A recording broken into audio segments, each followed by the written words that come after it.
With the rise in popularity of both Warhammer 40,000 and tabletop role-playing games, people have been asking, is there anything like Dungeons & Dragons but for Warhammer 40,000? In the last video, we covered that there wasn't just one 40k role-playing game, there's actually 7. With so many games, how do you decide which one is best for you? Which games do people generally recommend? In this video, we're going to look at answering those questions. Now, every game has its fans and detractors for good reason.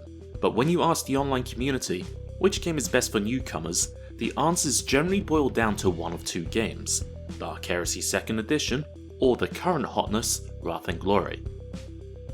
These are fine games, but they are both very different from one another. They offer completely different experiences, and which one you prefer will depend largely on your playstyle.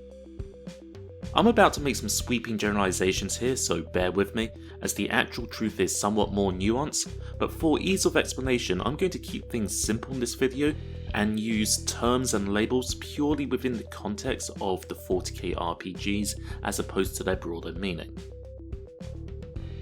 So what do I mean?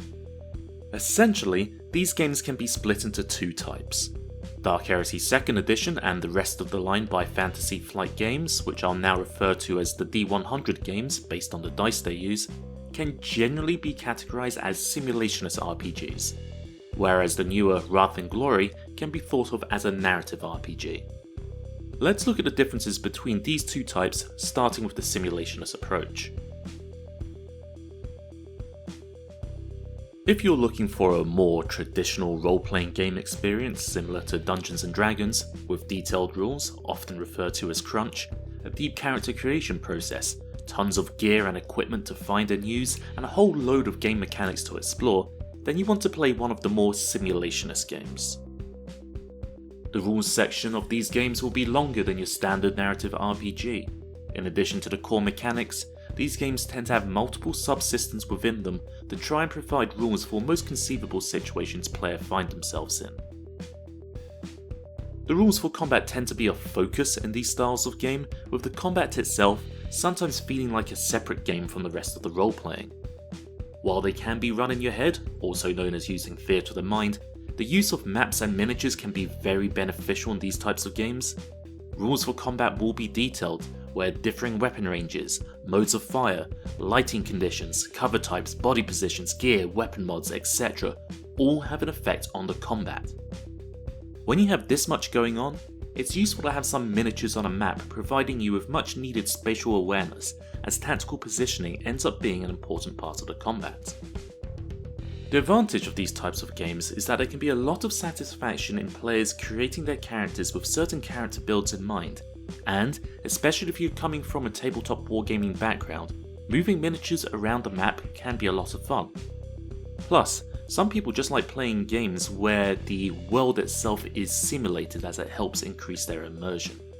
The downside to games like this is that if you're not careful, the role-playing part of these games can sometimes go out of the window and be put on hold, as players view the more rules-complicated combat as a tactical puzzle to overcome, and sometimes the rules can be so complex that combat encounters can drag on and end up outstaying their welcome.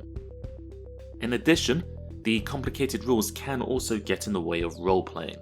For example, the D100 games have huge talent lists. This is traditionally seen as a good thing. I mean, who doesn't want their game to have lots of cool talents and abilities your characters can learn, allowing them to do more awesome stuff on the tabletop? But it does mean they suffer from a problem common to all games with large talent lists. They stop players doing cool stuff on the fly. You might be running a game, and one of your players tells you they want to do something fairly reasonable, like rugby tackle their opponent to the ground, or attempt to disarm them, but they can't because their characters don't have the required talents.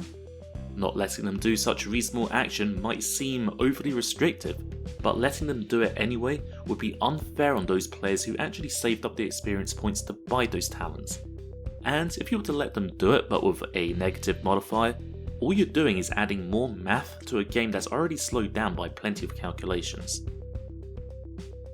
Nonetheless, if you can plan for and overcome these shortcomings, you'll be rewarded with a very immersive experience that has been tailored to the setting you're playing in.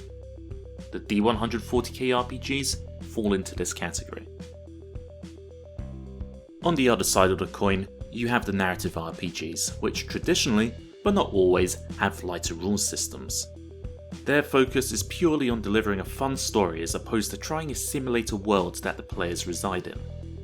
Their rules tend to be simpler, with most situations being resolved using the same core mechanic with fewer complicating factors added in. Combat tends to be much smoother in these games, and whilst using miniatures can certainly help with players' sense of spatial awareness, they're not as essential, and the combats can easily be run using theatre of the mind. Another common trait in these games is the use of meta currencies. These are basically points that players can spend to add elements to scenes or otherwise change the narrative in a way that gives them more agency without completely derailing what the game's master had planned. The advantage of games like this is they can be easier to teach, and you don't have to worry too much about the rules getting in the way of players doing something cool. You can also focus as games master more of your attention on telling sweeping narratives and less on trying to remember all of the rules required to play. This makes it easier to run exciting, well-paced games that players enjoy. The downside of these games is that in some instances though, they can definitely feel like they're lacking depth and that there is a lack of game to explore beyond the story. Once you've been playing them for a little bit, it can dawn on you that effectively you are doing the same thing over and over from a mechanical point of view anyway. As a result of the simpler rules, characters often don't feel as distinct from one another as some would like, and items like weapons and war gear can end up feeling just a little bit samey because there aren't that many mechanics for those items to interact with and modify. As a largely narrative game, Wrath and Glory falls into this category. The type of player you are is going to largely dictate which style of game you prefer, but if you're anything like me, the type of game you enjoy might largely depend on your mood. I run both simulationist and narrative RPGs and not just in the 40k universe, as I like both approaches for different reasons. With that being said, there is one large factor that might influence the game you choose. One of the nicer aspects of the tabletop role-playing hobby is collecting the gorgeous rulebooks that go on to adorn our bookshelves. Some people have books of games on their shelves that they never play, just because the book itself is such a nice product. If this aspect of the hobby is important to you, then unfortunately all of the D100 games are going to fall flat. These games are completed lines, they are well thought of and they have healthy communities online. They are also easily obtainable to purchase legally as PDFs. These games are no longer in print, so if you want to own a physical copy of the books, you'll have to pay an extortionate amount on eBay for the privilege. Wrath and Glory does not suffer from this issue. It's currently an in-production game, meaning physical copies of the book are readily available and expansion books have and are being released for it, meaning you have new stuff to look forward to in the future. There's nothing stopping you from playing all of the games, but if owning physical copies of the book is critically important to you and money is an issue, then your only real choice right now is Wrath and Glory. At least from an official standpoint. Whereas the D100 games each specialise in a certain theme within the Warhammer 40,000 universe, Wrath and Glory is a one-size-fits-all style game.